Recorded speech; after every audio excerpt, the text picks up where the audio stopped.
Hello students, welcome to Pragyanam group of educations, जिसमें मैं Deepak sir आपको कंप्लीट कराऊंगा चैप्टर 2। आज का बायो का टॉपिक है और यहाँ गौर करेंगे आज हम लोग पुष्पी पादप में लैंगिक जनन यानी sexual reproduction in flowering plants. यहाँ गौर करेंगे सबसे पहले सेक्सुअल रिप्रोडक्शन में जो इंपॉर्टेंट क्वेश्चंस आ रहे हैं आपके इस बार एग्जाम में, तो उसको थोड़ा गौर करेंगे। यहाँ पहला क्वेश्चन देखेंगे, विच part of the flower is responsible for the production of pollen grains, यानी हिंदी में देखेंगे कि फूल का कौन सा हिस्सा परागकणों के उत्पादन के लिए जिम्मेदार होता है। तो पहला है ओवरी, दूसरा है पेटल्स, तीसरा है एंथर और चौथा है स्टिग्मा। क्वेश्चन पे फोकस करना है कि प्रोडक्शन ऑफ पॉलन ग्रेन, तो पॉलन ग्रेन आ गया आपका क्या, मेल गैमेट, यानी यहां पे गौर करेंगे तो मेल गैमेट किससे बिलोंग करेगा, तो मेल गैमेट बिलोंग कर रहा है, ये तो फीमेल के पार्ट्स में चले आते हैं, ये पेटल्स ये वेजिटेटिव पार्ट्स है, एंथर आपका मेल पार्ट्स है, स्टिग्मा आपका फीमेल पार्ट्स है। तो मेल गैमेट के अंतर्गत कौन आएगा, तो सही आंसर है आपका क्या, एंथर।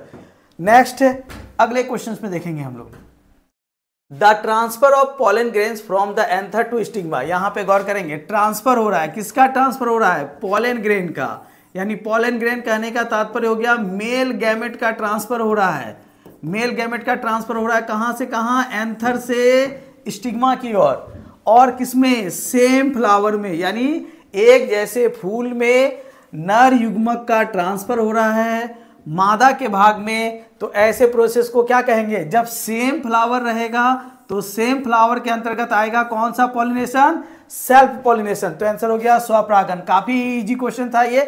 नेक्स्ट अगले क्वेश्चन में देखेंगे, question number 3, double fertilisation in flowering plants involve. पुष्पी पादपों में द्विगुणित निषेचन शामिल होते हैं, यानी कहां पे शामिल होता है, तो आप यहां पे गौर करेंगे जब आपने डबल फर्टिलाइजेशंस को पढ़ा होगा तो डबल फर्टिलाइजेशंस के अंतर्गत जब एम्ब्रियो सेक यानी भ्रूणकोष के बारे में देखे होंगे तो ऊपर में 3 सेल पाया जाता है जिसे हम लोग एंटीपोडल सेल कहते हैं।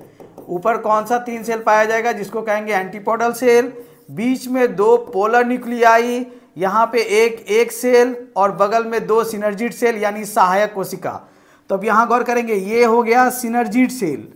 अगर पूछा जाएगा एम्ब्रियो सेक के अंतर्गत सिनर्जिड सेल की संख्या कितनी होती है, तो 2, एक सेल की संख्या कितनी होती है, तो एक सेल की संख्या हो गई 1, पोलर न्यूक्लियाई की संख्या कितनी होती है, तो पोलर न्यूक्लियाई की संख्या हो गई 2 और एंटीपोडल की संख्या हो गई 3। सिनर्जिड सेल यानी 2 सिनर्जिड सेल, एक ये सिनर्जिड सेल है, एक ये सिनर्जिड सेल है, 2 सेल और एक सेल मिलकर पूरा कहलाएंगे एक एपरेटस। चलिए अब हिंदी में कुछ हम डिस्कशन कर देंगे, ये तो इंग्लिश में था। यानी एक मादा जनन भाग देखते हैं तो इसके अंतर्गत भ्रूणकोष है, भ्रूणकोष 3 भागों में बटा हुआ है। ऊपरी जो कोशिका है इसको कहते हैं प्रतिव्यांशांत कोशिका, प्रतिव्यांशांत कोशिका, ये है ध्रुवीय केंद्रक, और ये है सहायक कोशिकाएं, और ये है अंड कोशिकाएं। यानी टोटल अंड समुच्च की जो कोशिकाएं हैं, अगर आपसे पूछा जाए क्वेश्चन में कि अंड समुच्च कितने होते हैं, तो आंसर देंगे 3। अगर अंड कोशिका पूछी जाएगी तो कहेंगे 1, सहायक कोशिका पूछी जाएगी तो 2, प्रतिव्यांशांत कोशिका की संख्या 3, और पोलर न्यूक्लियाई जो है वो द्विगुणित कंडीशन में है, जिसको हम लोग ध्रुवीय केंद्रक के रूप में कहेंगे। अब ये तो था पुष्पी का द्विनिषेचन। कल हमने आपसे सवाल किया था कि द्विनिषेचन की जानकारी किस वैज्ञानिक ने दी थी, तो इसकी सही आंसर है द्विनिषेचन की जानकारी दी थी नवासिन ने। किसने दी थी, नवासिन ने दी थी द्विनिषेचन की जानकारी। और कब दी थी, तो 1898 में। और एक सवाल हमने ये भी पूछा था कि पुष्पों में निषेचन की जानकारी किसने दी थी, तो पुष्पों में निषेचन की जानकारी का सही आंसर था स्टार्सबर्गर, और इन्होंने दी थी 1884 में। कब दिया था, 1884 में। अब आते हैं क्वेश्चंस में, यानी द्विनिषेचन से ही सवाल है कि डबल फर्टिलाइजेशन यानी द्विनिषेचन हो रहा है किसमें, पुष्पीय पौधे में। तो कौन कौन सा शामिल होते हैं, तो पुष्पीय पौधे में गौर से देखेंगे, यहाँ पे पहला दिया है कि एक स्पर्म फर्टिलाइजेशन और fusing with the polar nuclei. दूसरा दिया है कि 2 स्पर्म फर्टिलाइजिंग 2 eggs। तीसरा है 1 sperm fertilizing the egg and other fertilizes antipodal cells. और चौथा जो है वो उसको कहेंगे 1 sperm fertilizing egg and other fusing with the synergids. तो इन केसों में देखेंगे कि जब एक शुक्राणु यानी शुक्राणु अंडाणु को निषेचित करता है और दूसरा ध्रुवीय नाभिक के साथ मिल जाता है। तो यहां गौर करेंगे तो यहां क्लियर कॉन्सेप्ट हो गया कि एक कहां चला गया भाई, अंडाणु को यानी शुक्राणु अंडाणु को निषेचित कर रहा है और दूसरा जो पोलर न्यूक्लियाई है वो न्यूक्लियाई यानी पोलर न्यूक्लियाई के साथ यहाँ अटैच हो जाता है। यानी जब यहाँ से मेल गैमेट का ट्रांसफर होगा तो मेल गैमेट के अंतर्गत जो पोलर न्यूक्लियाई के रूप में 2 सेल आएंगे यहाँ पे, तो एक चला जाएगा एक सेल के पास और दूसरा चला जाएगा पोलर न्यूक्लियाई के पास। तो आपका सही आंसर जो है हमारा वो ए नंबर पॉइंट है, यानी इसको देखते हुए आगे बढ़ेंगे। नेक्स्ट अगला क्वेश्चन देखेंगे, the process of fusion of male and female gametes in plant. Clear concept, कल ही हमने चर्चा किया था कि fusion of male and female gamete is known as fertilizations. अब अगर यहाँ एनिमल्स रहे या प्लांट्स रहे तो दोनों केसेस में आएगा क्या, फर्टिलाइजेशंस। गौर करेंगे, नर और मादा युग्मक के संयुग्मन यानी मिलन को हम लोग निषेचन कहते हैं। चलिए अगले क्वेश्चंस आपके लिए 50 क्वेश्चंस लाए हैं, आप कृपया बारीकी से क्वेश्चंस को देखिए और सारे क्वेश्चंस आपके एग्जामिनेशन व्यू से इंपॉर्टेंट है। यहाँ है question, which of the following structures form the seed coat in angiosperm, यानी निम्नलिखित में से कौन सी संरचना बीज आवरण बनाती है। यानी पुष्प के अंतर्गत हम लोग देखेंगे तो फ्लावर में जो बीज आवरण, यानी एक लॉन्ग क्वेश्चन के लिए तैयार रहिएगा, हम आपको बताते चलेंगे कि एग्जाम के लिए क्या क्या इंपॉर्टेंट है। एक है बीजांड का स्ट्रक्चर, ओव्यूल का, आप इसे दीर्घ बीजाणु जनन भी कह सकते हैं, गुरु बीजाणु जनन भी कह सकते हैं। और ये बीजांड यानी ओव्यूल का स्ट्रक्चर है, बहुत इजीली है, आप देखे होंगे ऐसे एक एम्ब्रियो से एक है यानी भ्रूण कोष, उसको कवर किया है कौन, बीजांड का यानी न्यूक्लियोलस। उसके बाद ये इनर इंटीग्यूमेंट आउटर इंटीग्यूमेंट है यहाँ पे भी, और ये पूरी तरीक़ा से ऐसे टर्न कर जाती है और ये एक बीजांड का स्ट्रक्चर बनाता है इसमें। तो ये गौर करेंगे, ऐसा वाला जो डायग्राम है उसको बारीकी से पढ़िएगा, ये सवाल के लिए मुख्य क्वेश्चन है, ये लॉन्ग क्वेश्चन में पूछा जाता है कि बीजांड का नामांकित चित्र बनाते हुए इसका वर्णन कीजिए। तो जब भी कभी बीज आवरण की बात आती है तो बीज आवरण में कौन सपोर्ट करेगा, तो ये बाहरी यानी इंटीग्यूमेंट, यानी इसको हम लोग कहेंगे बीजांड का है ना। तो यहाँ गौर करेंगे, परिस्तर भी कहते हैं और इसे, और हम लोग कहेंगे इसे क्या, ये आवरण, सॉरी ये इंटीग्यूमेंट है, इसे कहेंगे आवरण। तो यहाँ आवरण या परिस्तर जो है वो क्या बनाने में मदद करता है, तो बीज आवरण। कभी भी क्वेश्चन में अगर दिया रहेगा कि कौन बीज आवरण बनाने में मदद करता है तो सही आंसर में क्या देंगे, इंटीग्यूमेंट। नेक्स्ट अगले क्वेश्चन में हम लोग आएंगे, the term syngamy refers to, यानी सिंगेमी यानी मिलना, मिलना मतलब फ्यूजन यानी जुड़ना जिसको हम लोग बोल सकते हैं या फर्टिलाइजेशंस बोल सकते हैं। तो the term syngamy refers to, यानी सिंगेमी का क्या अर्थ होता है। पहला हो गया क्या option, fusion of polar nuclei, क्या ध्रुवीय नाभिकों का मिलना ही सिंगेमी कहलाता है, या दूसरा है fusion of male and female gamete. देखिए यहीं पे मिल गया आपको क्वेश्चन, तो आगे पढ़ने की दरकार ही नहीं है। यानी मेल गैमेट और फीमेल गैमेट जब आपस में मिलते हैं तो such process is known as syngamy. और सिंगेमी को हम क्लियर कॉन्सेप्ट आपको बोल दिए, या तो फ्यूजन बोलेंगे या दूसरे शब्दों में कहेंगे फर्टिलाइजेशन, जिसे साधारण तौर पे हम लोग निषेचन कहते हैं। अब यही निषेचन को दूसरे तरफ से घुमा कर पूछ दिया गया है कि सिंगेमी का अर्थ क्या है। तो इंग्लिश पॉइंट पे भी फोकस करेंगे कि कभी कभी आपको डायरेक्ट क्वेश्चन नहीं पूछकर इंग्लिश वाले को ही हिंदी टर्म में यूज कर देते हैं। तो सिंगेमी का अर्थ ही होता है fusion of male and female gamete. Next अगले क्वेश्चन की ओर बढ़ेंगे। Question number 7, which of the following is not a characteristics of wind pollinated flower. बहुत अच्छी सवाल है कि कौन विंड पॉलिनेटेड फ्लावर को कैरेक्टर को नहीं दर्शाता, यानी निम्नलिखित में से कौन सी विशेषता पवन प्रगणित फूलों को नहीं दर्शाता है। हमने पिछले कक्षाओं में आप लोगों को बताया था कि इंसेक्टों के लिए जो पॉलिनेशन की प्रक्रिया होती है उसको हम लोग कहते हैं इंटोमोफिली। क्या नाम देते हैं, इंटोमोफिली। अब अगर एयर से संबंधित है या विंड से संबंधित है तो उसको कहेंगे एनिमोफिली, है ना। सबके लिए अलग अलग है भाई, इंसेक्ट के लिए अलग है। वाटर के लिए अगर आएगा सवाल तो कहेंगे हाइड्रोफिली। अगर सवाल आएगा किसके, चमगादड़ के लिए, तो चीरो पेट्रोफिली। तो यहाँ गौर करेंगे, इस टाइप से ऑब्जेक्टिव सवाल आपसे पूछते रहता है, लेकिन यहाँ क्वेश्चन पूछा गया कि हवा के लिए क्या आवश्यकता नहीं है। तो हवा के लिए देखेंगे लार्ज ब्राइटली कलर पेटल्स, यानी कि हवा को कलर पेटल से कोई मतलब नहीं है, यानी इसको रंगीन होना या ना होना पंखुड़ी का कोई मायने नहीं रखता है। रंगीन कलर भौरे को अट्रैक्शन करने के लिए होता है, तो वो भौरे वाले केसेस में यानी किट के लिए यूज होगा, यानी इंटरमोफिली के लिए। लेकिन यहाँ क्वेश्चन पूछा है नहीं है, तो नहीं में कौन आएगा? Large bright colour petals. चलिए अगले टर्म्स में देखेंगे, जब आंसर मिल ही जा रहा है तो यहाँ पे the outer most layer of an anther is, यानी पराग कोश की सबसे बाहरी परत कहलाती है। अब देखिए यही डायग्राम इंपॉर्टेंट है एग्जाम के लिए। एक लॉन्ग क्वेश्चन के लिए आपको बोले कि चैप्टर 2 में क्या पढ़ना है? बीजांड यानी ओव्यूल पढ़ना है।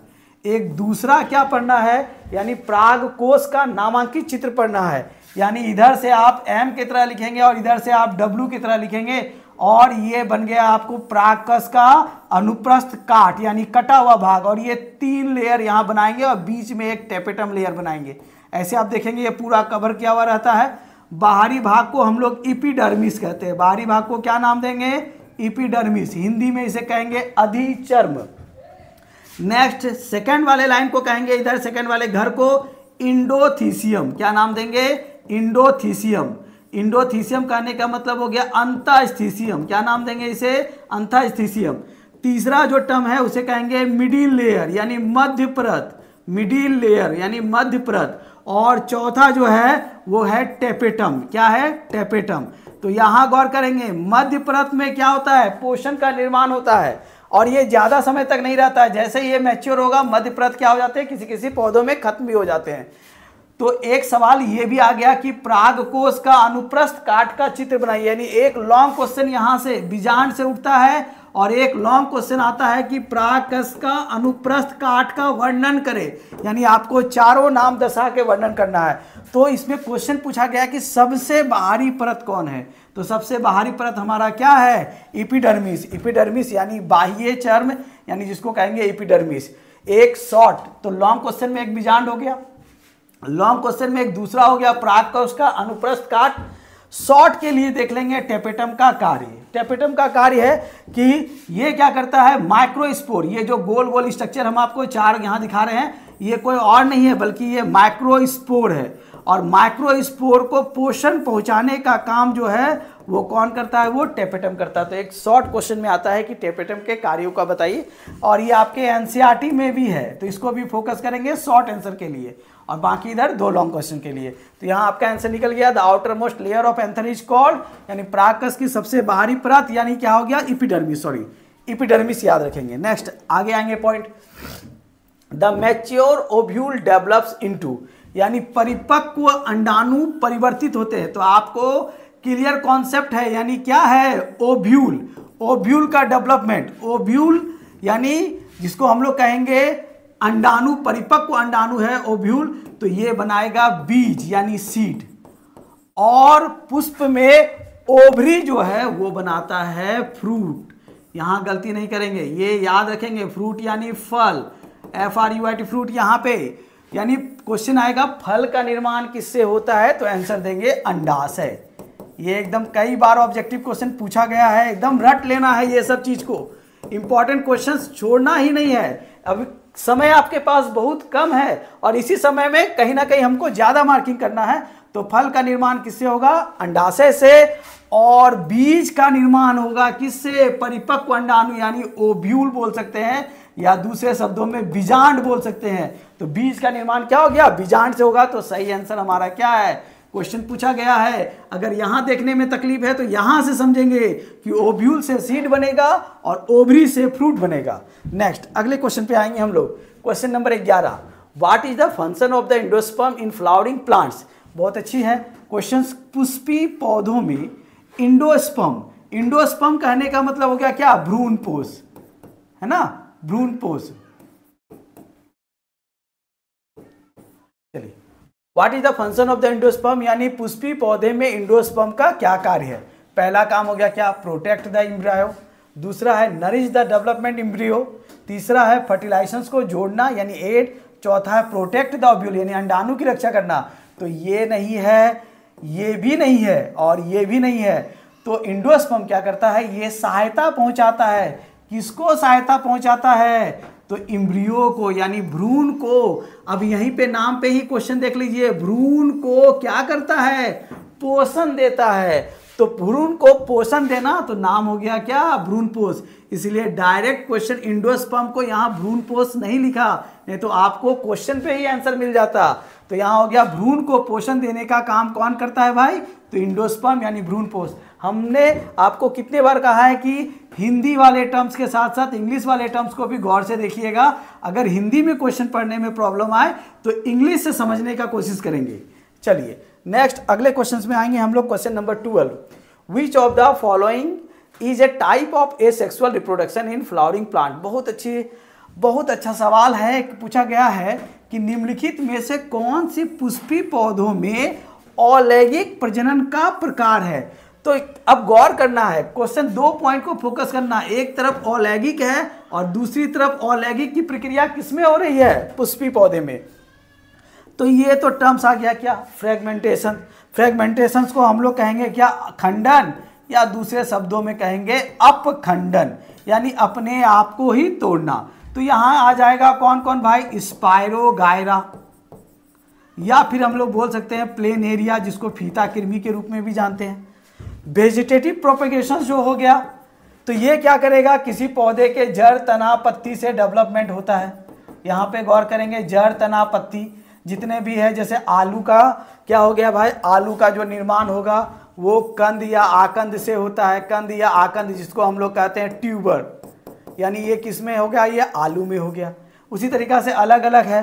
प्याज का पिछले कक्षाओं में हमने कहा कि बल्ब होगा, बल्ब को कहेंगे क्या, सलक कंद।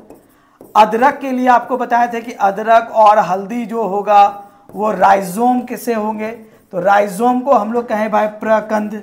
तो कहीं ना कहीं ये सब क्वेश्चन आता है कि अदरक का निर्माण यानी किस तरह का कायिक प्रवर्धन से, प्रकंद का। बल्ब यानी प्याज किस में है भाई, प्याज और लहसुन जो है वो बल्ब है। कंद आकंद जो है वो क्या हो गया, आलू में हो गया। तो ये प्रजनन की प्रक्रिया ये पौधे को दर्शा रहा है, यहाँ साफ साफ लिख रहा है कि किसमें प्रजनन हो रहा है, वनस्पतिक प्रजनन में। तो सही आंसर वेजिटेटिव प्रोपेगेशन है।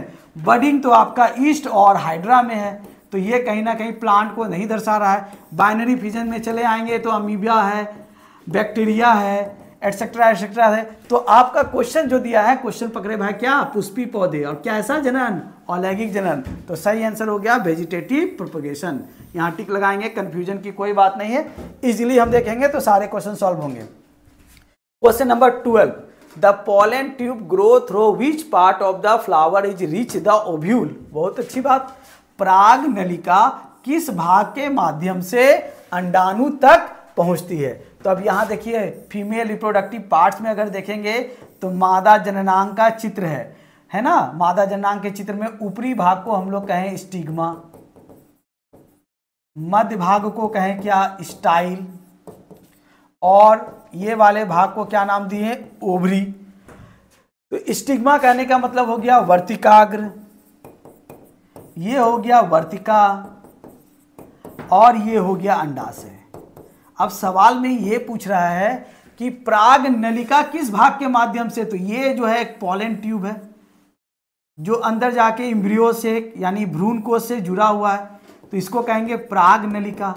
तो पराग नलिका किस में जुड़ा हुआ है, तो ये स्टाइल के केसेस में आ रहा है, यानी मध्य केसेस में। यहाँ से स्टार्टअप है तो यहाँ कहीं एक और भी है, लेकिन ये जो पूरी नलिका जो अटैच है ये स्टिग्मा और ओवरी के बीच में है। तो सही आंसर आपका क्या दिखेगा भाई, तो सही आंसर आपका क्या है, स्टाइल। कभी कभी ऑब्जेक्टिव क्वेश्चन में ऐसा क्वेश्चन भी पूछता है, इनमें से कौन सा मादा जनन भाग है। ऑप्शन नंबर ए में रहेगा स्टिग्मा, बी में रहेगा स्टाइल, और सी में रहेगा ओवरी, और डी में रहेगा इनमें से सभी। तो सही आंसर क्या डालेंगे तब, सभी। चलिए यहाँ क्लियर कॉन्सेप्ट हो गया। पराग नलिका किस भाग के माध्यम से, तो भाग्य बता रहे हैं कि किसके किसके बीच में है, तो स्टाइल में है, इसी के माध्यम से अंडाणु तक पहुंचती है। नेक्स्ट अगले क्वेश्चन में आएंगे, क्वेश्चन नंबर 13। यहाँ देखिए, the male gametophyte in flowering plant is represented by. Pushpi पौधे में नर युग्मकोफाइट द्वारा दर्शाया जाता है, यानी मेल गैमेट के रूप में किसे जानते हैं, यहाँ गौर करेंगे। जो पढ़े हैं वो बारीकी से सोचिएगा तो आपको पता चलेगा। यानी नर युग्मक, अगर मेल गैमेट रहता ह्यूमन बॉडी में तो वहां हम स्पर्म करते, लेकिन यहाँ है फ्लावर में, और फ्लावर में मेल गैमेट के रूप में क्या कहलाया जाता है? पॉलन ग्रेन यानी परागकण। ओव्यूल तो फीमेल पार्ट है, इंडोस्पर्म तो होगा भी नहीं, एम्ब्रियोसेक भी होगा नहीं, यानी ये भी फीमेल पार्ट है। तो सही आंसर आपका क्या होगा? Pollen grain. अगले आएंगे क्वेश्चन नंबर 14 पे। इन फ्लावरिंग प्लांट्स यानी पुष्पीय पौधे में the zygote developed, wow, zygote develop करता है तो जायगोट किस रूप में? तो क्लियर कॉन्सेप्ट है, मेल गैमेट यानी एक मेल गैमेट है और दूसरे तरफ एक मादा गैमेट है। यहां देखिए, एक जिसको हम लोग कहेंगे नर गैमेट और एक क्या हो गया? मादा गैमेट। जब ये दोनों गैमेट मिलेंगे तो क्या बनेंगे भाई? जायगोट बनेंगे, और जायगोट को हम लोग युग्मनज कहते हैं। क्या बनेंगे? युग्मनज बनेंगे, और युग्मनज विकसित होकर पुष्पीय पौधे में भ्रूण का निर्माण करता है, यानी इम्ब्रियो का। हम लोगों के भी केसेस में क्या बनाता है? इम्ब्रियो ही बनाया, तो यहां पे भी केसेस क्या हो जाएगा? इम्ब्रियो। तो सही आंसर है आपका क्या? भ्रूण। अगले आएंगे question number, the process by which seeds are form without fertilisation is known as, यानी वह प्रक्रिया जिसमें कैसा निषेचन? बिना निषेचन के क्या बन रहा है? बीज बन रहा है। तो बिना निषेचन के अगर बीज बनेगा तो ऐसे मेथड को क्या कहते हैं? एपोमिक्सिस। 100% इसको याद रखिए, बिना निषेचन के बीज बनेगा तो उसको एपोमिक्सिस कहेंगे, और बिना निषेचन के अगर फल बनेगा तो उसे पार्थेनोकार्पी कहते हैं। क्या नाम देते हैं? पार्थेनोकार्पी, यानी अनिषेचक फलन। अनिषेचक फलन। अगर सवाल पे थोड़ा सा अंतर हो जाए तो आपका ऑब्जेक्टिव चेंज हो जाएगा। यहाँ पे ऑब्जेक्टिव का पॉइंट, बिना निषेचन के अगर फल बन रहा है, याद रखिएगा, बिना निषेचन के क्या बन रहा है? फल बन रहा है, तो ऐसे टर्म को कहेंगे अनिषेचक फलन। और बिना निषेचन के अगर बीज बन रहा है तो इसको नाम देते हैं क्या? एपोमिक्सिस। तो सही आंसर आपका क्या है? एपोमिक्सिस है। चलिए अगले क्वेश्चन में आएंगे, question number 16। In flowering plant यानी पुष्पीय पौधे में इम्ब्रियोसेक, इम्ब्रियोसेक यानी भ्रूण कोश, इम्ब्रियोसेक को क्या कहेंगे? भ्रूण कोश। तो इन flowering plants the embryo sac typically contains how many cell, यानी इम्ब्रियोसेक में कोशिकाओं की संख्या कितनी होती है? तो अब यहां गौर कीजिए, ये रहा इम्ब्रियोसेक का स्ट्रक्चर जो कि बीजांड के अंदर भरा पड़ा है। ये हो गया न्यूक्लियोलस यानी बीजांड का है, ये इनर इंटीग्मेंट आउटर इंटीग्मेंट है, इस टाइप से। यहाँ पे गौर करेंगे तो यहाँ पे जब सेल देखेंगे तो ऊपरी वाले यानी ऐसे सेल को कहते हैं एंटीपोडल सेल। क्या नाम देंगे? Antipodal cell. देखिए हिंदी भी आपको बताते चलेंगे। एंटीपोडल सेल को हम लोग करते हैं प्रतिव्यांशांत कोशिका, यानी एंटीपोडल सेल की संख्या कितनी? 3। चलिए नेक्स्ट इधर आएंगे, 2 न्यूक्लियोलस यानी ध्रुवीय केंद्रक या पोलर नाभिक बोल सकते हैं। इसकी जो इसको कहेंगे पोलर न्यूक्लियाई, यानी सेंट्रल सेल के पास है, तो पोलर न्यूक्लियाई इसकी संख्या हो गई कितनी? 2।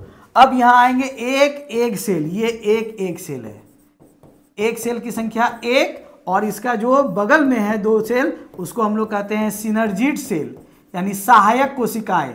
सिनर्जिड सेल की संख्या हो गई 2, यानी ये पूरे मिलकर कहलाएंगे एग एपरेटस। क्या कहलाएंगे? एग एपरेटस, जिसको हम लोग कहेंगे अंड समुच। तो यहां हो गया 2 सेल, एक 3 सेल, 4 5 6 7 8, यानी टोटल संख्या हमारी कितनी हो गई? यानी 8 हो गई। तो याद रखेंगे कितने बार क्वेश्चन पूछा गया है ये कि इसकी संख्या कितनी होती है, तो हमेशा टिक लगाएंगे कि भाई भ्रूण कोश की जो संख्या होती है वो कितनी होगी? 8 सेल होगी। अगर अब ये भ्रूण कोश ना पूछकर अगर इम्ब्रियोसेक, या तो इम्ब्रियोसेक नाम से पूछ देगा या फिर किससे पूछ देगा? भ्रूण कोश, तो हमेशा टिक लगाएंगे 8। अगर क्वेश्चन पूछ दे अंड की संख्या बताइए, भ्रूण कोश में अंड कितना है, तो आंसर देंगे 1। क्वेश्चन पूछेगा सहायक कोशिका यानी सिनर्जेट सेल की संख्या बताइए, तो आंसर देंगे 2। पोलर ध्रुवीय न्यूक्लिय की संख्या बताइए, तो आंसर देंगे क्या? 2। प्रतिव्यांशांत कोशिका यानी एंटीपोडल की संख्या बताइए, तो आंसर क्या देंगे? 3। इसको बारीकी से देखेंगे, इसमें से सवाल आपका आते रहता है। नेक्स्ट अगला आएंगे questions, question number 17। The outer wall of the pollen grain is called, pollen grain के बाहर की यानी परागकण की बाहरी दीवार को हम लोग क्या कहते हैं? तो परागकण की बाहरी दीवार को हम लोग कहेंगे एक्साइन। तो बाह्य दीवार को एक्साइन और अंदर की दीवार को हम लोग कहेंगे, आंतरिक दीवार को इंटाइन। तो यहां गौर करेंगे, परागकण की बाहरी दीवार को हम लोग क्या कहेंगे? एक्साइन, और परागकण की आंतरिक दीवार को हम लोग इंटाइन कहेंगे। चलिए अगले टर्म में आएंगे question. In flowering plant which one of the flowering is diploid. कितनी अच्छी बात कही है, डायप्लॉइड पूछा जा रहा है। डायप्लॉइड को हम लोग कहते हैं द्विगुणित, हिंदी में क्या नाम देते हैं? द्विगुणित। देखिए यहाँ चर्चा भी किया गया द्विगुणित, कोडिंग में इसको हम लोग कोड करते हैं 2n। अब आपको पहचानना होगा कि पुष्पीय पौधे में कौन 2n है। तो पॉलन ग्रेन जो है ये गैमेट के फॉर्म में है, और हम आपको हमेशा बताएं कि गैमेट जो होता है वो कैसी कोशिका होगी? वो एन कोशिका होगी। दूसरा आएंगे एग सेल, यानी ये फीमेल पार्ट है, ये भी गैमेट के रूप में है। एग यानी ओवम, यानी ये भी कैसे सेल है? एन सेल है। मेल गैमेट, यहाँ तो क्लियर कॉन्सेप्ट हो गया है। गैमेट, गैमेट यानी फिर से क्या आ गया? एन। तो आपको क्लियर ही हो गया कि जायगोट, जब मेल गैमेट और फीमेल गैमेट दोनों आपस में संयोजन होते हैं और उसके बाद क्या बनाते हैं? जायगोट बनाते हैं। तो सही आंसर आपका क्या है? 2n यानी जायगोट। चलिए क्वेश्चन नंबर 19 आते हैं। The part of the ovule that fuses with the pollen tube is. अंडाणु का वह भाग जो पराग नलिका के साथ मिल जाता है, यानी आपको बताना है कि अंडाणु का वो कौन सा भाग है जो पराग नलिका के साथ मिल जाता है। तो जब भी कभी अंडाणु का पराग नलिका के साथ मिल जाता है तो ऐसे भाग को हम लोग क्या नाम देते हैं? पराग या नलिका के साथ मिल रहा है तो इसको कहेंगे माइक्रोपाइल। क्या नाम देंगे इसको हम लोग? माइक्रोपाइल कहते हैं। माइक्रोपाइल यानी सूक्ष्म रंध्र। सही आंसर इसका क्या हो जाएगा? सूक्ष्म रंध्र। यानी बीजांड के स्ट्रक्चर में देखेंगे तो यहाँ पे ये हो गया चैलेजल इंड, और ऐसे इंड को हम लोग कहेंगे माइक्रोपाइलर इंड, यानी ये आंसर हो जाएगा माइक्रोपाइल। नेक्स्ट अगले क्वेश्चन में आएंगे, question number 21। The structure that helps the transfer of nutrients from endosperm the embryo.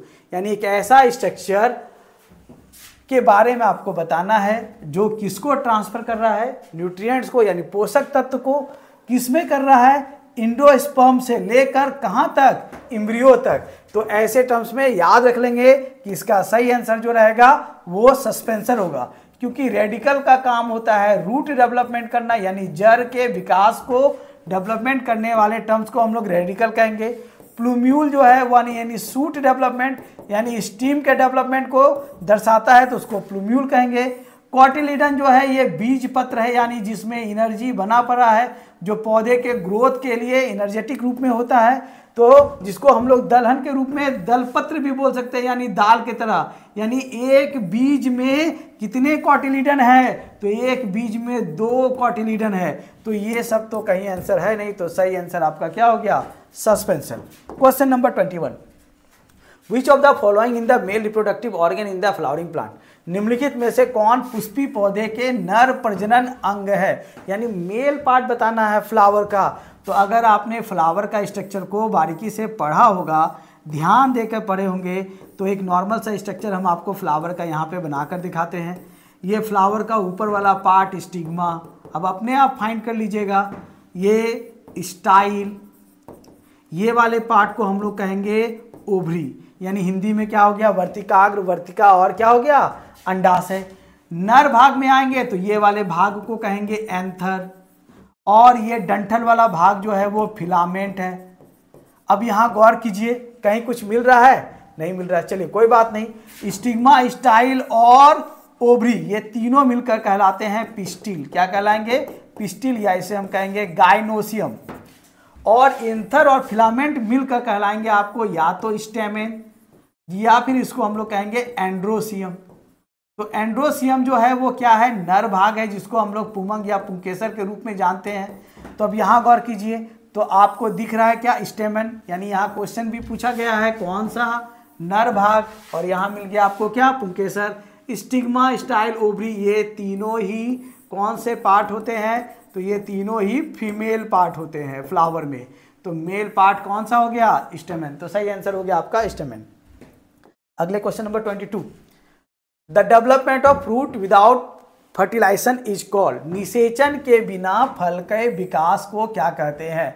तो जब निषेचन के बिना फल का विकास होगा तो उसे हम लोग पार्थिनोकार्पी कहते हैं, यानी हिंदी इसका हो गया पूरा अनिषेचक फलन। अनिषेचक फलन, ये गौर करेंगे, बिना निषेचन के फल का विकास अनिषेचक फलन, बिना निषेचन के बीज का विकास एपोमिक्सिस कहलाता है। यानी एपोमिक्सिस को कहेंगे असंजनन, एपोमिक्सिस। यानी पिछले कक्षाओं में पिछले क्वेश्चनों में हमने चर्चा किया था, एपोमिक्सिस यानी असंजनन कहलाएंगे। यानी बिना निषेचन का फल दिया है तो फल के लिए यहाँ, और अगर बिना निषेचन के क्या दे दिया जाए, बीज दे दिया जाए, तो आंसर में देंगे क्या, एपोमिक्सिस। चलिए क्वेश्चन नंबर 23।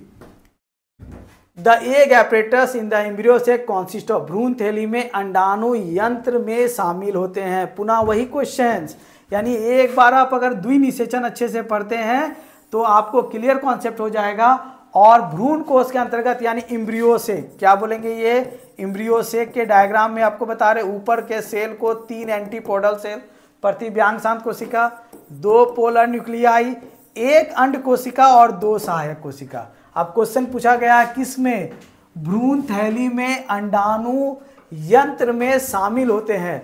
तो अंडाणु यंत्र में एक एग कोशिका है और 2 इसका सहायक कोशिका है। तो अब देखिए कहीं पे एक कोशिका और सहायक कोशिकाएं हैं, देखिए मिल गया आपको answer, 1 egg cell and 2 synergid cell. Antipodal cell जो है वो 3 होता है, तो ये तो कहानी ऐसे खत्म। 2 एग सेल तो होता ही नहीं है, ये कहानी खत्म। 2 एग सेल दिया है तो ये कहानी खत्म। यानी एक भ्रूण कोष में अंड कोशिकाओं की संख्या सिर्फ 1 होती है। चलो question number 24। The term endosperm refers to, यानी इंडोस्पर्म जो है, इंडोस्पर्म का हिंदी हम आपको बताएं, क्या बताएं, भ्रूणपोष। इंडोस्पर्म का हिंदी क्या हो गया, भ्रूणपोष। इंडोस्पर्म शब्द का तात्पर्य है, यानी इंडोस्पर्म क्या काम करता है, तो भ्रूणपोष यानी भ्रूण को क्या पहुंचाया, पोषण दिया। पोषण मतलब ताकत दिया, एनर्जी दिया। एनर्जी कहने का तात्पर्य है भोजन दिया। भोजन रहेगा तभी एनर्जी रहेगा। तो क्वेश्चन देखेंगे भोजन, तो भोजन यानी फूड रिजर्व टिश्यू। सही आंसर हमारा क्या हो गया, इंडोस्पर्म का जो मुख्य कार्य है वो क्या है, फूड रिजर्व टिश्यू। नेक्स्ट अगले क्वेश्चन में आएंगे, question number 25। The female gametophyte in flowering plants is known as. Female gametophyte है और किसका पूछ रहा है, पुष्पीय पौधे का। यानी हिंदी में अगर देखेंगे तो पुष्पीय पौधे में मादा युग्मकोद्भिद किसे कहते हैं, युग्मकोफाइट को हम लोग बोल सकते हैं मादा युग्मकोद्भिद। देखिए कितने तरीका से नाम चेंज होते रहते हैं हिंदी में, लेकिन इंग्लिश में क्लियर कॉन्सेप्ट है कि फीमेल गैमेटोफाइट पूछ रहा है तो आंसर देंगे क्या, एम्ब्रियोसेक यानी भ्रूण थैली। आप में एक सवाल हमने बताया क्या पढ़ना है लॉन्ग के लिए, यहाँ गौर से समझिएगा। एक बीजांड को बहुत अच्छे से पढ़ लीजिएगा, बीजांड यानी ओव्यूल। दूसरा पुष्प का एंथर का अनुप्रस्थ काट बोल सकते हैं, एंडोसियम का 4 भाग जो है उसको पढ़ेंगे, उससे एक लॉन्ग क्वेश्चन हो सकता है। या फिर तीसरा हो सकता है कौन, एम्ब्रियोसेक यानी भ्रूण कोश। अब यहां गौर करेंगे, भ्रूण कोश यानी एम्ब्रियोसेक में डायरेक्ट आपको एम्ब्रियोसेक से सवाल नहीं पूछा जाता है। इसमें बताया जाता है कि आप किस तरीका से प्रूव कर सकते हैं कि 7 केंद्रक और 8 कोशिका का निर्माण होता है। ये क्वेश्चन ढूंढिएगा, ये आपको एनसीईआरटी में भी मिलेगा। क्या भ्रूण कोश का ढूंढना है कि किस तरीका से भ्रूण कोश में 7 केंद्रक और 8 कोशिका का निर्माण होता है। यानी ये 3 क्वेश्चन मेरे नज़र में अभी तक जो ऑब्जेक्टिव आ रहा है उसके अनुसार से हमने लॉन्ग के लिए आपको डिसाइड किया है। आप इन तीनों पे फोकस कीजिएगा। चलिए अगले क्वेश्चन में आएंगे, question number 26। The process of formation of the male gametophyte in the flowering plant. यानी इजीली आप इंग्लिश वाले क्वेश्चंस को अगर पढ़ते हैं, जो इंग्लिश मीडियम वाले हैं वो तो इजीली पकड़ लेंगे, जो हिंदी मीडियम में है और जो इंग्लिश को थोड़ा बहुत भी समझते हैं तो आप क्वेश्चन इंग्लिश से ही क्लियर कर सकते हैं। और अगर इंग्लिश से दिक्कत है तो हिंदी में आते हैं। पुष्पी पौधे में कौन सा युग्मकोद्भिद पूछ रहा है, नर युग्मकोद्भिद। यहाँ गौर कीजिएगा, मादा अगर पूछा, अगर नर के जगह पे क्या पूछा था पिछले क्वेश्चन में, मादा, तो मादा वाले में आंसर डाले थे क्या, भ्रूण कोश यानी इंग्लिश में एम्ब्रियोसेक। लेकिन इस बार क्वेश्चन क्या पूछ दिया, नर युग्मोद्भिद, तो नर के लिए आंसर हो जाएगा कौन, माइक्रोस्पोरोजेनेसिस, जिसको हम लोग कहेंगे micro terms is use for male और mega terms are use for female. तो यहाँ पे क्लियर हो गया, मेगा तो होगा नहीं, स्पोरोजेनेसिस तो दोनों के लिए आ जाएगा, कहानी खत्म। गैमेट तो होगा नहीं, तो सही आंसर क्या हो जाएगा, माइक्रो स्पोरोजेनेसिस। अगले आएंगे क्वेश्चन नंबर 27 में, the mature female gametophyte in flowering plant. अब देखिए यहीं पे क्वेश्चन है, फिर वही क्वेश्चन को रिपीटेड आ गया, यानी क्या क्वेश्चन पूछ रहा है, फीमेल गैमेटोफाइट बताइए। और फीमेल गैमेटोफाइट में यानी जब ये मैच्योर कंडीशन में तभी बताइए। तो कहीं पे भी फीमेल गैमेटोफाइट पूछे तो एकदम आंख मूंद के आप सवाल में जवाब लगा के आइएगा, क्या, भ्रूणकोश यानी एम्ब्रियो से, यानी भ्रूणकोश यानी एम्ब्रियो से, बाकी ऑप्शन देखने का दरकार ही नहीं है आपको। नेक्स्ट अगले क्वेश्चन नंबर 28 में, the main purpose of the integument. Integument मतलब आवरण, आवरण यानी बाहरी आवरण। आवरण किसका आवरण, ओव्यूल का, ओव्यूल यानी बीजांड का। तो अब क्वेश्चन दिया है कि अंडाणु के परिस्तर, परिस्तर मतलब आवरण का मुख्य उद्देश्य क्या होता है। तो कोई भी जीवों के शरीर का भी आवरण का काम होता है सुरक्षा प्रदान कर रहा है। हमारे शरीर में जो आवरण है एपिडर्मिस, ये क्या करता है, हम लोगों को प्रोटेक्शन का काम करता है। तो बीज में अगर आवरण है तो बीज की भी क्या करेगी, यानी अंडाणु की रक्षा करेगी, यानी बीज की सुरक्षा करेगी, यानी बीजांड की रक्षा करेगी, तो प्रोटेक्ट द ओव्यूल। चलिए question number 29, the part of the flower that develops into a seed, यानी फूल का वैसा भाग या वह भाग बताइए जो बीज में क्या हो जाता है, परिवर्तित हो जाता है। तो हमने कहा पिछले क्वेश्चंस में कि ओवरी यानी अंडाशय, अंडाशय से किसका निर्माण, तो फ्रूट का निर्माण यानी फल का निर्माण। और दूसरा ओव्यूल, ओव्यूल यानी क्या हो गया भाई, बीजांड या अंडक बोल सकते हैं, या फिर दूसरे शब्दों में यहाँ क्या है, अंडाणु। और अंडाणु से किसका निर्माण, तो बीज, बीज यानी क्या, सीड। तो क्वेश्चन यही पूछा गया कि बीज में परिवर्तित होता है, तो कौन परिवर्तित होता है, तो ओव्यूल परिवर्तित होता है। तो सही आंसर ओव्यूल। अगर यहाँ बीज की जगह क्या दे देता, फल, तो क्या टिक लगा के आते, ओवरी। तो सही आंसर हमारा इसमें क्या है, ओव्यूल। क्वेश्चन नंबर 30, अभी भी 20 क्वेश्चन है, घबराने की बात नहीं है। अगर आप प्रत्येक चैप्टर से कम ज़्यादा से ज़्यादा क्वेश्चन ऑब्जेक्टिव बनाते हैं तो आपका ऑब्जेक्टिव 100% सही होने की चांसेस है। अब नेक्स्ट क्वेश्चन देखते हैं, the transfer of pollen from anther to stigma different flower on the same plant is called. अब यहां पे गौर करेंगे, transfer of pollen from anther to stigma is known as pollination, यानी प्रागन। पॉलिनेशन को हिंदी में कहेंगे प्रागन, यानी पुष्प में नर भाग के युग्मक अगर मादा भाग के शरीर में मादा भाग में चले जाते हैं तो ऐसी प्रक्रिया को हम लोग प्रागन कहते हैं। अब लेकिन पूछा गया है कि फ्लावर अलग रहेगा, पौधा है ये, तो यहाँ पे एक फ्लावर है, यहाँ पे एक फ्लावर है, यहाँ पे एक फ्लावर है, तो इसका मेल पार्ट टूटकर ऑन द सेम प्लांट यानी अपने ही पौधे के दूसरे फ्लावर में चला गया, यानी अपने में चले जाए या फिर अपने टूटकर दूसरे पौधे में चला जाए। तो यहाँ बोला गया कि एक फूल से परागकण टूटकर दूसरे पौधे के अपने ही पौधे के दूसरे पुष्प में चला जाए, तो ऐसी प्रक्रिया को हम लोग क्या नाम देते हैं, जिटोनोगेमी, यानी नजदीकी परागन। क्या बोलेंगे इसको हम लोग, नजदीकी। अगर अपने में चला जाए तो ये हो जाएगा ऑटोगेमी, यानी ये वाले टर्म्स को कहेंगे ऑटोगेमी, यानी ये। लेकिन ये टूटकर अगर इसमें जा रहा है तो ये कहलाएगा कौन, यानी जिटोनोगेमी। तो सही आंसर हमारा क्या हो जाएगा, नजदीकी यानी जिटोनोगेमी। सेल्फ पॉलिनेशन होता है, ये दोनों प्रक्रिया जो आती है, यानी ऑटोगेमी और जिटोनोगेमी जो आएगा ये आएगी सेल्फ पॉलिनेशन। क्रॉस पॉलिनेशन होता है कि दूसरे पौधे में चला जाए, कोई अनदर प्लांट में चला जाए या कोई दूसरे में, तो ऐसे प्रक्रिया को हम लोग क्रॉस पॉलिनेशन। तो सही आंसर है आपका क्या, जिटोनोगेमी। नेक्स्ट क्वेश्चन नंबर 31 पे आते हैं। अगले क्वेश्चंस, इन ए टिपिकल एंजियोस्पर्म यानी पुष्पीय पौधा, एंजियोस्पर्म यानी flowering plants, the pollen grain, pollen grain यानी नर युग्मक, नर युग्मक यानी पोलन जो आता है वो किसके लिए आता है, पुष्प के लिए। नर युग्मक जर्मिनेट ऑन द, यानी एक सामान्य एंजियोस्पर्म में परागकण अंकुरित होते हैं। तो परागकण किस रूप में अंकुरित होते हैं? सामान्य पुष्प में। तो यहाँ पे ऑप्शन है क्या? ओवरी यानी अंडाशय के रूप में, स्टिग्मा यानी वर्तिकाग्र के रूप में, एंथर यानी परागकोश के रूप में, और पेटल्स यानी पंखुड़ियां। क्वेश्चन पे गौर करेंगे। एक सामान्य एंजियोस्पर्म यानी पुष्पीय पौधे में परागकण कहाँ मौजूद रहते हैं? तो परागकण क्या है? नर युग्मक है। परागकण क्या है? नर युग्मक है, यानी मेल गैमेट है। और मेल गैमेट जब भी रहेगा वो मेल पार्ट में रहेगा। तो ओवरी क्या है? Female part. स्टिग्मा क्या है? Female part. पेटल्स क्या है? एक्सेसरी पार्ट यानी सहायक भाग। लेकिन पूछ रहा है मेल पार्ट, तो मेल पार्ट कौन है? एंथर। तो सही आंसर क्या हो जाएगा? एंथर यानी परागकोश। Question number 32, the embryo sac यानी भ्रूण कोश। एम्ब्रियो सेक में यानी the embryo sac in angiosperm यानी पुष्पीय पौधे में जो भ्रूण कोश है वो डेवलप्स यानी टिपिकली डेवलप फ्रॉम यानी फ्रॉम है, किससे डेवलपमेंट होता है? किससे? कौन डेवलपमेंट करेगा? यानी एम्ब्रियो सेक किससे डेवलपमेंट करता है? तो सही आंसर ढूंढेंगे। एक आंसर मेगास्पोर, दूसरा है माइक्रोस्पोर, तीसरा है जायगोट, और चौथा है पोलन ग्रेन। अब यहां गौर करना है, एम्ब्रियो सेक जो है ये फीमेल पार्ट है,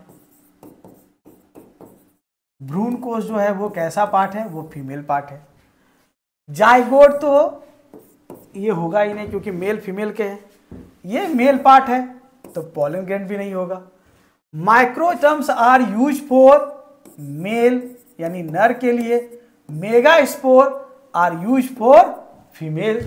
और ये जो भ्रूण कोश है ये कैसा पार्ट है? फीमेल है। तो सही आंसर हो जाएगा कौन? मेगास्पोर यानी महास्पोर बोल सकते हैं इसको, और दूसरे शब्दों में हम लोग कहते हैं दीर्घ बीजाणु या गुरु बीजाणु।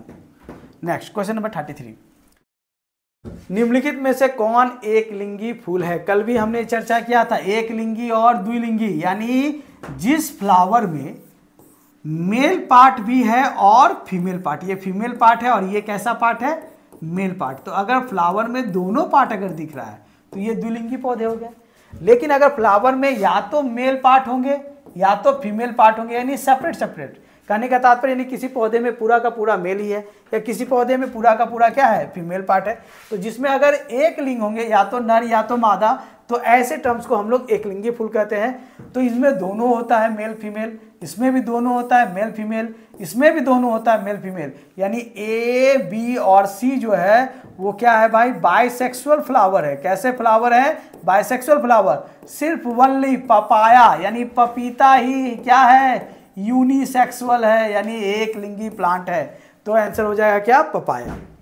नेक्स्ट अगले क्वेश्चन आएंगे 34 में, the main functions of petals in a flower is. बहुत अच्छा क्वेश्चन है। पेटल यानी पंखुड़ी। पुष्प के भागों में देखेंगे तो सहायक अंग के रूप में कौन कौन है भाई? पंखुड़ी और कली, पेटल्स और सेपल्स।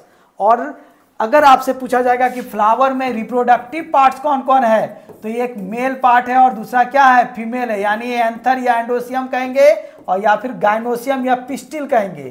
तो पिस्टिल और गाइनोसियम हो गया फीमेल पार्ट और एंथर और एंडोसियम हो गया क्या? यानी मेल पार्ट, यानी इसको हम लोग स्टेमेन भी बोल सकते हैं मेल पार्ट में। लेकिन यहाँ क्वेश्चन पूछा गया है फूल में पंखुड़ियों का कार्य बताइए। पंखुड़ियाँ क्या करती है? अट्रैक्शन करने के काम आती है, यानी जितने ज़्यादा फ्लावर में कलर होंगे उतने ज़्यादा भौरे या इंसेक्ट जो होते हैं वो अपनी ओर उसे आकर्षित करते हैं। तो इसका काम क्या है भाई? पंखुड़िया का काम क्या है? अट्रैक्शन करना। तो अट्रैक्शन टर्म्स तो ये प्रोटेक्ट द ओव्यूल, ये तो काम करेगा नहीं, प्रोटेक्ट यानी सुरक्षा करता है नहीं। प्रोड्यूस पॉलन, पॉलन तो उत्पादन करता ही नहीं है भाई पेटल्स। तीसरा है अट्रैक्ट पॉलिनेटर्स, ये हो गया, यानी जितने भी परागण करता है, यानी कि जो कि तितली बोल सकते हैं, भौरे बोल सकते हैं, कीट बोल सकते हैं, पतंगी बोल सकते हैं, ये सारे को अपनी ओर अट्रैक्ट करने का काम करता है और फ्लावर को सपोर्ट करता नहीं है। तो सही आंसर है आपका क्या? 3 नंबर। नेक्स्ट क्वेश्चन नंबर 35, यानी अभी भी आपके पास और 15 क्वेश्चन बचा हुआ है। हिम्मत थामे रखिए, सोइएगा नहीं, सोइएगा तो कुछ खो जाइएगा या कुछ खो जाएगा आपका। कम से कम 15 क्वेश्चन में शायद इस 15 क्वेश्चन में कोई 2-4 क्वेश्चन आपके नज़र या आपके एग्जामिनेशन व्यू के लिए काम आ ही सकता है। The process by which the embryo emerges from the seed and begins to grow is called. वह प्रक्रिया जिसमें भ्रूण बीज से निकलता है। कहाँ से भ्रूण निकल रहा है भाई? बीज से निकल रहा है और बढ़ना शुरू कर देता है, बढ़ना यानी वृद्धि शुरू कर देता है। तो भ्रूण निकल रहा है बीज से। आप देखिए, मान लीजिए ये पी प्लांट यानी सेम का बीज है। अब जब इसको हम लोग कहाँ करेंगे, यानी सॉइल के अंदर डालेंगे, तो ऊपर की ओर प्लूम्यूल यानी प्रांकुर का डेवलपमेंट हो रहा है, ये प्रांकुर। नीचे जब आएंगे तो रेडिकल यानी मूलांकर या मूलांकुर बोल सकते हैं हम लोग, मूलांकर यानी रेडिकल। प्लूम्यूल हो गया सूट डेवलपमेंट यानी तना बढ़ाना, प्रोतंत्र को बढ़ाने का काम करता है। रेडिकल जो है वो जड़ तंत्र को या मूल तंत्र को बढ़ाने का काम करता है। लेकिन ये दोनों तंत्र जब बढ़ रहे हैं तो such process is normally known as germination.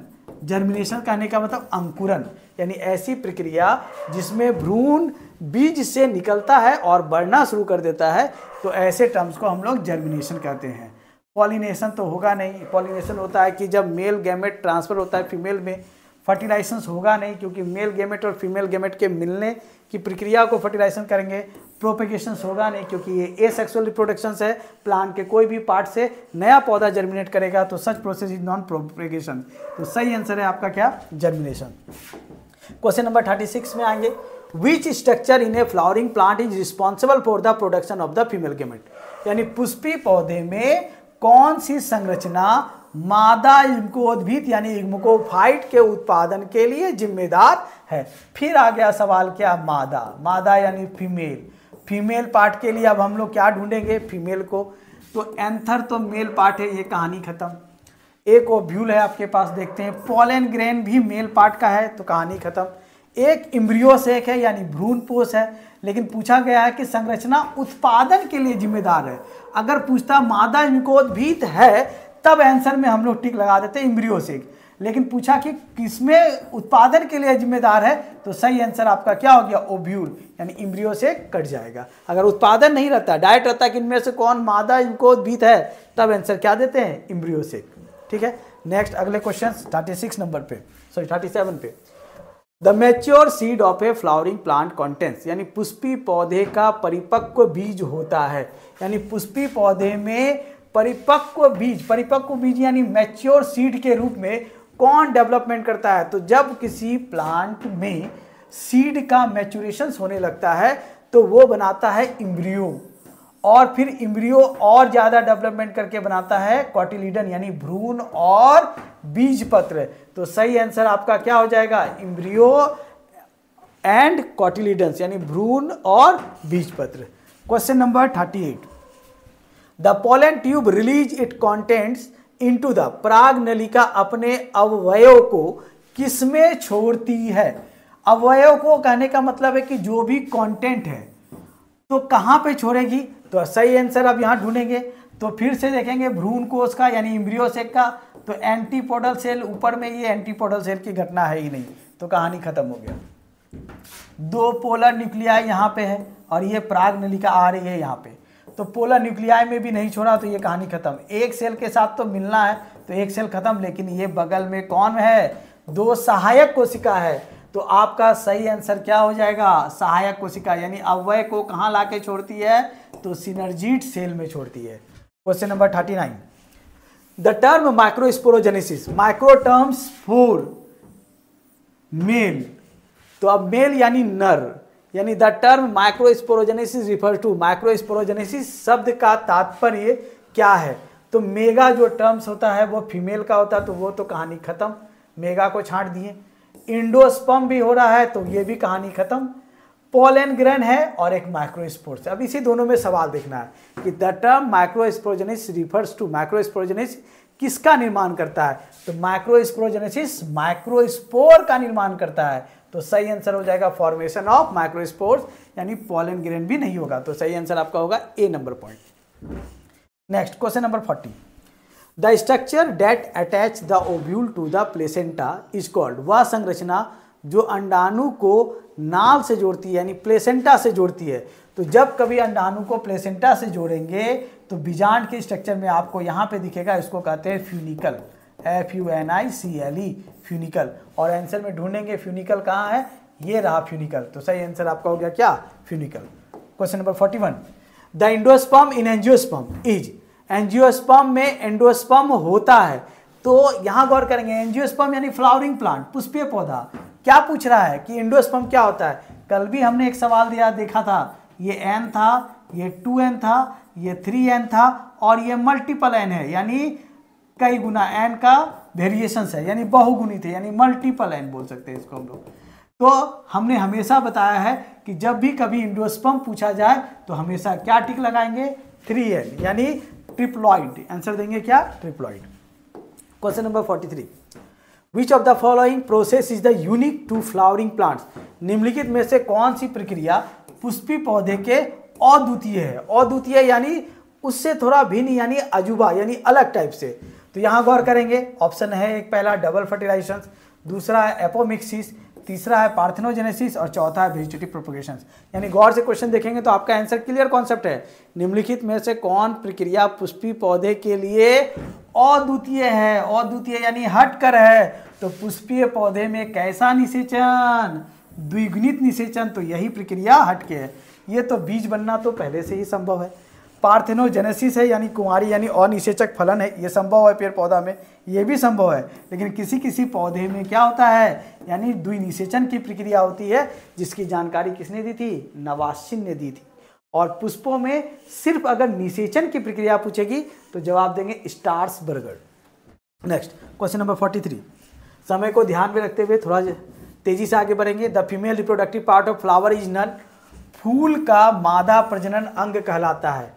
तो एकदम कितनी अच्छे से सवाल को संयोआ है कि यानी प्रजनन अंग। तो पुष्प में दो प्रकार का प्रजनन अंग होता है, एक देखेंगे नर अंग और एक होता है मादा अंग। अब गौर करेंगे तो मादा अंग को हम लोग कहेंगे स्त्री केसर, या फिर आप जायांग भी बोल सकते हैं अगर स्त्री केसर नहीं मिलेगा तो। नर में आप इसको पुमंग नाम दे सकते हैं या फिर नाम दे सकते हैं पुंकेसर। अब ढूंढना क्या है क्वेश्चन, मादा वाला पार्ट पूछा गया तो स्त्री केसर या जायांग ढूंढेंगे। तो स्त्री केसर हमारा यहाँ है, बाकी को तो देखना ही नहीं, स्त्री केसर ही हमारा सही आंसर है। Next question number 45, the ovary of a flower develops into. फूल का अंडाशय परिवर्तित होता है। फूल का अंडाशय, तो यहाँ clear concept, ovary developed into fruit. और ढूंढो फ्रूट कहाँ है, फ्रूट यहाँ है। अगर सीड रहेगा तो सीड वाले में क्या ढूंढेंगे, ओव्यूल डेवलप्ड इनटू सीड, यानी ओव्यूल से कौन बनेगा, सीड बनेगा। लेकिन सही आंसर हमारा क्या हो गया, fruit. Question number 45, in which type of pollinations does pollen transfer occur with in the same flower. किस प्रकार के परागन में पराग का स्थानांतरण एक ही फूल के भीतर होता है। अगर अपने ही जैसे फूल के भीतर आएगा तो यानी आप ऐसे सोचो, ये कोई गमला में फ्लावर का डाल है, फ्लावर को देख के हंसना नहीं, ये नकली टाइप का नहीं, मतलब नॉर्मली बता रहे। तो अपने ही फूल में क्या हो रहा है, पॉलन का ट्रांसफर हो रहा है। तो अपने ही फूल में आ रहा है, तो ऐसे टर्म्स को हम लोग क्या नाम देते हैं, ऑटोगोमी। तो जो क्वेश्चन बोला ये, यानी इसी के मेल पार्ट का एंथर टूट कर इसी के फीमेल पार्ट में चला गया, तो such process is known as autogamy, यानी इसको कहेंगे स्वपरागन। क्वेश्चन नंबर 46, पुष्पी पौधे में प्राथमिक एंडोस्पर्म नाभिक का निर्माण होता है, यानी द प्राइमरी एंडोस्पर्म न्यूक्लियस। इसको शॉर्ट में हम लोग कहते हैं पेन। पेन यानी प्राइमरी एंडोस्पर्म न्यूक्लियस, यानी प्राथमिक भ्रूणपोष केंद्रक, याद रखेंगे। इसे जानने के लिए पहले हम लोग को समझना होगा ट्रिपल फ्यूजन। 2 नंबर के क्वेश्चन में एक आता है ट्रिपल फ्यूजन, जिसको हम लोग कहते हैं त्रिसंलयन। त्रिसंलयन यानी 3n। जब एक मेल गैमेट, यहां गौर करेंगे, एक मेल गैमेट कंबाइन करता है एक सेल के साथ, किसके साथ, एक सेल के साथ, तो क्या बनाता है, जायगोट। जायगोट यानी 2n बनाया। एक नर युग्मक एक अंड कोशिका के साथ मिलकर जायगोट बनाया। लेकिन जब पुनः फिर एक male gamete plus 2 polar nuclei यानी ध्रुवीय केंद्रक के साथ मिलते हैं, तो ऐसे प्रोसेस को हम लोग क्या कहते हैं, ट्रिपल फ्यूजन। यानी 2n और n मिलकर क्या बनाएगा, 3n। और ये जो 3n है, त्रिसंलयन से किसका निर्माण होता है, पेन का निर्माण होता है, जिसको हम लोग कहते हैं प्राइमरी एंडोस्पर्म न्यूक्लियस। तो क्वेश्चन पूछा गया पेन का निर्माण किससे होता है, तो एक मेल गैमेट और 2 पोलर न्यूक्लियाई। अब ढूंढिए जरा सा, एक मेल गैमेट और 2 पोलर न्यूक्लियाई कहाँ है, तो सही आंसर यहाँ है कि 2 पोलर न्यूक्लियाई और एक मेल गैमेट जब आपस में मिलते हैं तो ये क्या बनाते हैं, त्रिसंलयन बनाते हैं, यानी प्राइमरी एंडोस्पर्म न्यूक्लियस बनाते हैं। चलिए question number 47, which part of the flower forms the fruit wall, फूल का कौन सा हिस्सा फल की दीवार बनाता है। तो फल की दीवार बनाया तो पहले फल कौन बनाया भाई, तो यहां पे गौर करेंगे, फल बनाता है यानी ओवरी से फ्रूट बनता है, ओवरी से क्या बनेगा, फ्रूट बनेगा। तो ओवरी वाल से क्या बनेगा, फ्रूट का वाल बनेगा। तो अब देखेंगे ओवरी वाल कहां है, सही आंसर हमारा क्या हो गया, ओवरी वाल। नेक्स्ट अगले क्वेश्चन में आएंगे, question number 48, which of the following is a characteristics of insect pollinations flowers. Insect pollinations को हम लोग कहते हैं इंटोमोफिली, इंटोमोफिली को हम लोग कहेंगे कीट परागन। कैसा परागन, कीट परागन। तो विच of the following is a characteristics of insect pollinated flowers, तो निम्नलिखित में से कौन सी विशेषता कीट परागनित फूलों की है। तो अब देखेंगे जो कीट परागनित फूलों की क्या है, तो स्मॉल एंड इनकॉन्स्पिशियस फ्लावर यानी छोटे और अव्यक्त फूल, तो जो भी छोटा फूल है वो कीट को अपनी ओर आकर्षित नहीं करता है। दूसरा है हैवी और स्टिकी पॉलन, यानी जो भारी फ्लावर रहते हैं यानी घना फ्लावर और ऊपर से कैसा चिपचिपा टाइप से, तो उसमें मक्खियां या जो कीट है वो काफी अट्रैक्शन होते हैं। तो सही आंसर क्या हो जाएगा, हैवी एंड स्टिकी पॉलन। पंखदार में तो होगा नहीं, फ्लावर्स विद द फ्रेग्रेंस यानी सुगंध में कीट को उतना इंटरेस्ट है नहीं, वो इंटरेस्ट है क्या, चिपचिपी और भारी, यानी सही आंसर होगा heavy and sticky pollen. Question number 49, the fusion of male and female gametes result in the formation of, नर और मादा युग्मकों का मिलन परिणाम स्वरूप बनता है, यानी नर और मादा युग्मक जब आपस में मिलते हैं तो क्या कहलाते हैं, एकदम सिंपल क्वेश्चन, नर और मादा युग्मक जब आपस में मिलते हैं तो उसके परिणाम स्वरूप क्या बनता है। तो ये तो कॉमन सी क्वेश्चन था, यानी जायगोट यानी युग्मज कहेंगे या युग्मनज का निर्माण होता है। और at least last question, which part of the flower becomes the seed after fertilisation, निषेचन के बाद फूल का कौन सा हिस्सा बीज बन जाता है। तो फूल का कौन सा हिस्सा क्या बन गया, बीज बन गया। तो बीज बनना यानी सीड बन रहा है, तो किससे सीड बन रहा है, तो फूल का हिस्सा हो गया कौन, ओव्यूल, ओव्यूल हो गया यानी बीजांड, बीजांड यानी जिसको हम लोग कहेंगे अंडप, और अंडप नहीं है तो कहेंगे अंडाणु। अब देखिए ये या तो अंडाणु या अंडप या बीजांड कहीं आपको दिख रहा है, तो सही आंसर आपका क्या हो गया, बी यानी ओव्यूल।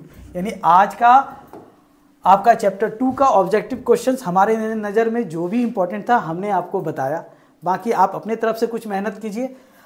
हमने जहां तक संभव हो सका आपके बेहतर होने का प्रयास किया, बेहतर नंबर लाने का प्रयास किया। आप लोगों को भी कोटि कोटि धन्यवाद, क्योंकि आपने इतने रात जग कर हमारा साथ दिया। धन्यवाद।